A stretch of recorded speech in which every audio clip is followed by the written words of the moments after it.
One was an Albanian, Javid Nimai. Same situation obtained in Macedonia.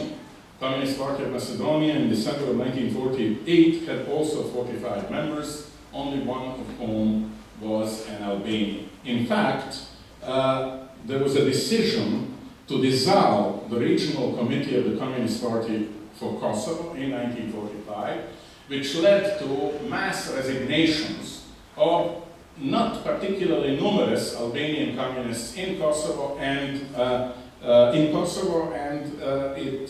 ultimately led to the rethinking of this decision. A commission set up by Milovan Djilas, the head of the party Agitprop, reached a decision to revive the committee, and it was done, but nothing substantial really changed. The period of the 1950s is one of the darkest periods of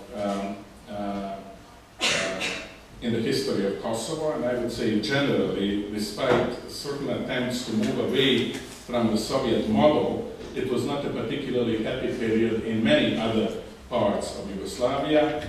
It was characteristically centralist period, and of course it was marked in Kosovo by the notorious prison trial in 1956 that demonstrated to what extent Stalinist methods were still broadly used in the operational aspects of the Yugoslav party.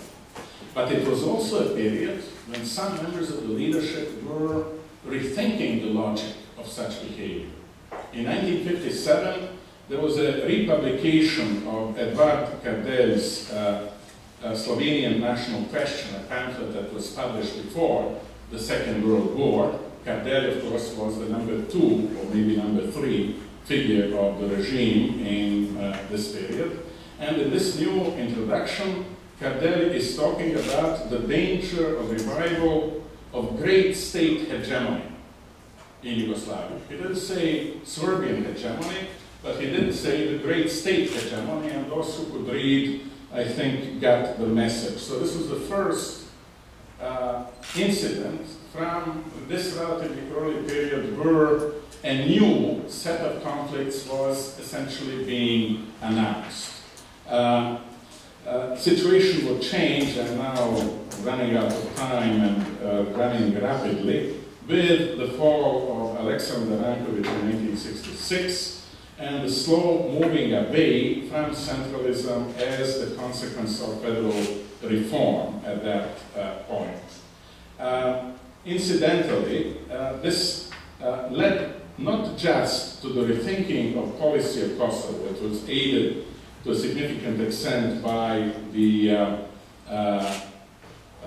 oppositional demonstrations in Kosovo in 1968, but was aided particularly by the realization on the part of Tito and some other leaders that a new structure of Yugoslavia was necessary, that it would be important to breathe real life into what was basically fictional federalism up to that point. And you have, as a result, redrawing of the status of Kosovo, which is initiated already in 1968, and which creates the first crack within the Serbian leadership, the beginning of the great nationalist career of Dobrica Ćosić is connected specifically with this issue when at the plenum of the Central Committee of the League of Communists of Serbia in May of 1968, he and Joca Marjanović attack the new policy toward Kosovo and spell out their objections. They are certainly not in favor of the idea of socialist autonomous province of Kosovo. They are hostile to the notion that Kosovo could use just that name as opposed to Kosovo and Metohija. They are opposed to the idea that the statute for Kosovo could be called a constitution. Basically, they want to have a secondary status for Kosovo. This of course, was accepted by the Titoist majority within the party leadership of Serbia for a while. It would be embodied in the Constitution of 1974 in a major way.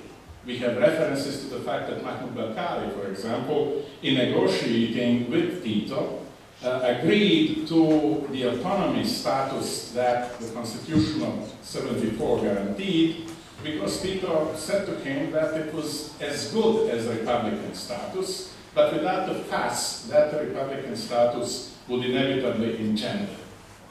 Bakali agreed to this, of course, without taking into account that cadre policy is all policy, as Stalin, of course, observed at an earlier date, and with the end of Tito, an entirely new round commenced. In fact, even before the end of Tito, because the objections of the Serbian party leadership, specifically of Draža Marković, who was a dominant figure within the Serbian party leadership, started in 1979. The criticism of the Constitution in the form of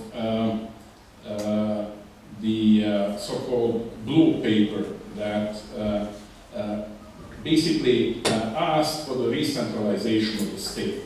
It would be possible to call for such things as soon as Tito died, but of course the real opportunity occurred in 1981 after the Pristina demonstrations that was used very successfully by the Serbian party leadership, all factions, in order to undermine the Constitution of 1974. The rest of it, I think, is basically current events, so I'm not going to go into it. But I would like to sum up the line of argument. Somebody has once said that there hasn't been a solution to the national question in Yugoslavia that the Communist Party did not at one time or another accept as its program. And indeed, this is true.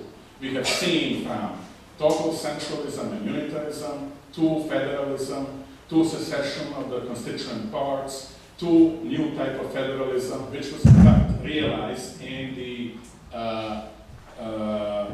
federal system that emerged at the end of the Second World War, to the equivalent of confederal system as the result of the Constitution of 1974, then moving away from it already in 1981 to the point that the Constitution of 1974 was thoroughly compromised by 1990 with the new Constitution of Serbia that effectively gave Serbia an independent status. All that the Kosovar Albanians have gained from 1968 to 1981 was taken away, one might say, in one stroke, although of course these strokes were continuous from 1981. The overwhelming political culture of the whole of Yugoslavia was shaped under the auspices of communist ideology and policy. And therefore we cannot ignore these nuances which no doubt to some of you appear not particularly relevant at this late date.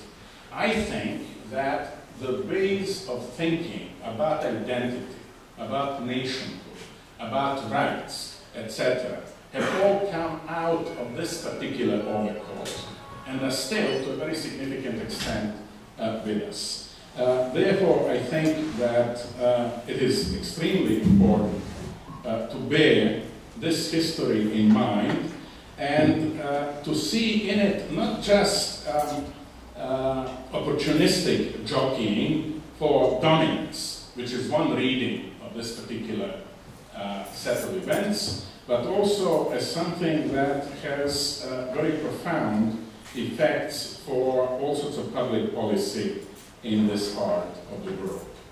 Thank you.